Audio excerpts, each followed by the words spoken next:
Football উন্মাদনার বাংলাদেশে আবারও এলো স্বপ্নের ফিফা বিশ্বকাপ ট্রফি। বুধবার সকাল 10টার দিকে বাংলাদেশের মাটিতে এসে পৌঁছায় ফুটবল বিশ্বকাপের স্মারক। ঢাকা শাহজালাল আন্তর্জাতিক বিমানবন্দরে আনুষ্ঠানিকতার পর রাজধানীর একটি হোটেলে আসে এই ট্রফি। সেখানে চলে ট্রফি প্রদর্শনীর নানা আয়োজন। ট্রফির সঙ্গে ঢাকায় এসেছেন 2002 বিশ্বকাপ জয়ী ব্রাজিলের সাবেক midfielder Gilberto Silva. Jamil Mohammad হাসিবের প্রতিবেদনে দেখুন বিস্তারিত। গেল 3 জানুয়ারি থেকে শুরু হয় ফিফা বিশ্বকাপ ট্রফির ভ্রমণ। আগামী বিশ্বকাপকে সামনে রেখে এবার সৌদি আরব দিয়ে বিশ্ব ভ্রমণে সূচনা হয় এই ট্রফির। সেই ধারাবাহিকতায় বুধবার ঢাকায় আসে বিশ্বকাপ ট্রফি। সকালে বিমানবন্দরে পৌঁছায় ফুটবল বিশ্বকাপের স্মারক। সঙ্গে ছিলেন বিশ্বকাপ জয়ী ব্রাজিলিয়ান কিংবদন্তি গিলবার্তো সিলভার। বরণ করে নেওয়া দলে ছিলেন জাতীয় দলের অধিনায়ক জামাল ভুঁইয়া।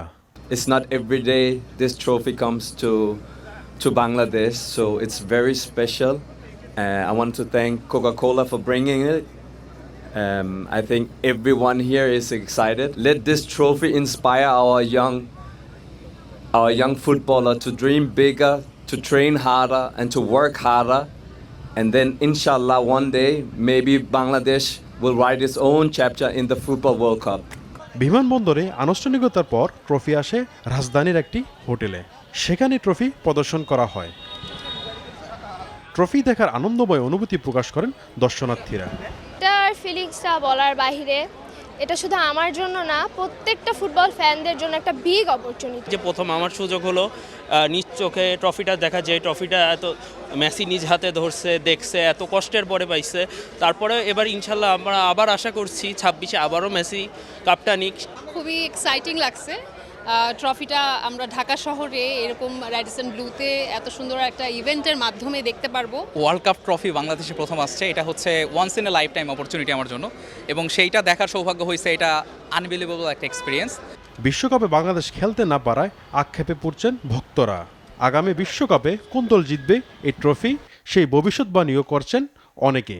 অনেক বেশি ভালো লাগছে, তবে আক্ষেপের বিষয় হচ্ছে যে বাংলাদেশ ওয়ার্ল্ড কাপ খেলছে না। যদি কখনো এই আসরে যায় এত বড় পরিসরে বা ফিফাতে যদি খেলতে পারে, আমরা অনেক বেশি এক্সাইটেড থাকবো। এবং বাঙালিরা সবচেয়ে বেশি এক্সাইটেড হচ্ছে এই ফুটবল নিয়ে। বাংলাদেশে একদিন বিশ্ব ফুটবলে অংশগ্রহণ করবে, আর আমরা সেটা উপভোগ করব। একজন আর্জেন্টিনার সমর্থক হিসেবে অবশ্যই তো চাবো আর্জেন্টিনা বিশ্বকাপ জিতুক, বাট কথা হচ্ছে এবার হট ফেভারিট অবশ্যই স্পেন আর ফ্রান্স। বিশ্বকাপ ট্রফি দেখা নিয়ে নিজেদের অভিজ্ঞতা তুলে ধরেন Bafufe কর্মকর্তারাও। FIFA trophy once again has arrived in Bangladesh, and along with the trophy we have a legend who we've seen so many times on TV playing, but finally we get to see him in flesh and blood. We thank FIFA for recognizing Bangladesh's growing footballing population. So with the spirit of football and with the spirit of the World Cup trophy here today in Bangladesh, let's have a renewed beginning to a much better and a spectacular World Cup that is to come. এখন পর্যন্ত 180টা দেশে গিয়েছে out of 200+ FIFA members. তার মধ্যে কিন্তু বাংলাদেশ আছে, এবং বাংলাদেশ শুধু আছে না, বাংলাদেশ কিন্তু তিনবার এসছে, এবং ব্যাক টু ব্যাক দুবার এসছে। লাস্ট ওয়ার্ল্ড কাপে কিন্তু তারা ট্রফিটা এসেছিল। সো এটা অত্যন্ত আমি মনে করি একটি বিশাল অর্জন বাংলাদেশের ফুটবল, এবং এর কৃতিত্ব আমি দিতে চাই আমাদের ফ্যানদেরকে। 30টি ফিফা সদস্য দেশের 75টি গন্তব্যে ভ্রমণ করবে ফিফা বিশ্বকাপ ট্রফি।